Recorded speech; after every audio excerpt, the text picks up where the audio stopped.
तर इथे आज दुपारच्या जेवणामध्ये छान अशी मऊ लुसलुशीत खिचडी केलेली आहे, सोबत दह्याची कढी आणि त्यासोबत तळलेले आहे मी दही मिरच्या.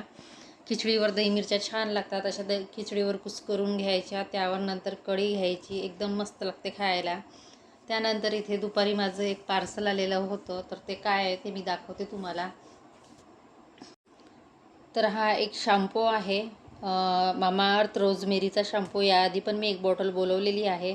खूप छान शॅम्पू आहे हा. केस गळती खूप कमी होतात, म्हणून म्हटलं चला परत एकदा घेऊ. आता ही मोठी आहे 600 ml ची, 391ला पडली. आणि यामध्ये आता नवीन आलेलं आहे थोडं, Mamaearth rosemary shampoo with add. ह्यामध्ये मेथीदाणा ॲड आहे. छान आहे शॅम्पू, तर तुम्ही पण घेऊन बघा, नक्कीच आवडेल. आणि केसांसाठी खूप छान आहे, म्हणून म्हटलं चला तुमच्याशी शेअर करते. तर अगदी 391मध्ये छान 600 ml ची बॉटल मिळाली स्वस्तात मस्त. Bye bye.